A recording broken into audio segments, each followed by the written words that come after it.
Baik, terima kasih. Nama saya Putri Clarita Bate.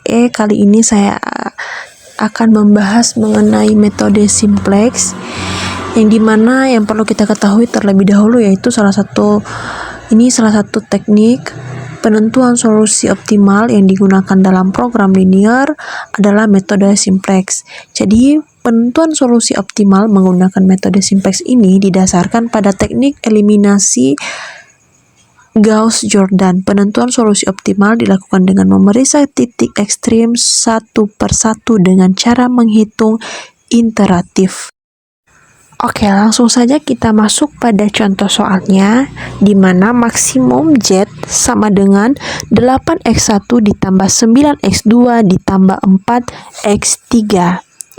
Kemudian fungsi kendalanya x1 ditambah x2 ditambah 2x3 lebih kecil dari 2. Kemudian 2x1 ditambah 3x2 ditambah 4x3 lebih kecil dari 3. Kemudian yang ketiga 7x1 ditambah 6x2 ditambah 2x3 lebih kecil dari 8. Jadi fungsi non negatifnya yaitu x1 dikali x2 dikali x3 sama dengan 0. Nah, kita masuk pada langkah pertamanya yaitu mengubah fungsi tujuan. Jadi, setelah kita mengubah fungsi tujuannya, yang akan muncul yaitu Z sama dengan min 8x1 dikurang 9x2 ditambah 4x3. Kemudian, kita masuk pada langkah berikutnya yaitu langkah kedua, bentuk baku, di mana kita dapat menghasilkan nilainya yaitu x1 ditambah x2 ditambah 2x3 ditambah s1 ditambah 0 ditambah 0 sama dengan 2. Kemudian 2x1 ditambah 3x2 ditambah 4x3 ditambah 0 ditambah s2 ditambah 0 sama dengan 3. Yang terakhir yaitu 7x1 ditambah 6x2 ditambah 2x3 ditambah 0 ditambah 0 ditambah s3 sama dengan 8. Sekarang kita masuk pada langkah ketiga yaitu membuat tabel solusi awal, di mana sudah tertera di atas sana ada variabel basisnya atau FB, kemudian X1, X2, X3, S1, S2, dan juga S3. Di situ juga ada yang namanya nilai kanan atau disingkat dengan NK, kemudian nilai indeks atau rasio. Sekarang kita masuk pada langkah keempat yaitu menentukan kolom entering variabel atau variabel masuknya.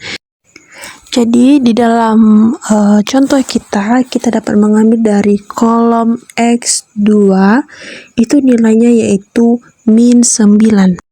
Sekarang kita masuk pada langkah kelima yaitu menentukan baris leaving variabel atau variabel keluarnya. Jadi di situ sudah ada dari contoh di atas itu ada di baris S2 yang sudah ditandai warna hijau. Sekarang kita masuk pada langkah ke-6 yaitu menentukan angka kuncinya. Nah, di dalam contoh soal yang sudah kita buat di situ ada angka kuncinya yaitu yang bernilai 3. Sekarang kita masuk pada langkah ke-7 yaitu membuat tabel baru. Apa yang kita perlu lakukan dalam membuat tabel baru ini yaitu mencari nilai baru dan nilai baris lainnya.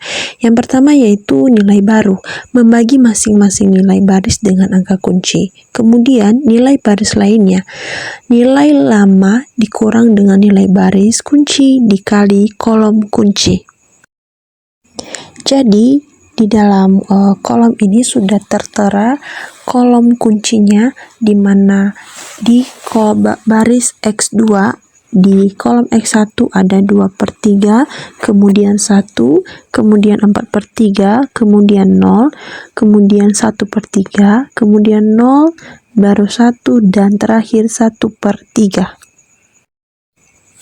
Nah, setelah kita mencari nilai barunya, ini contoh atau ini nilai dari hasil kita mencari nilai baru dan juga baris baru lainnya.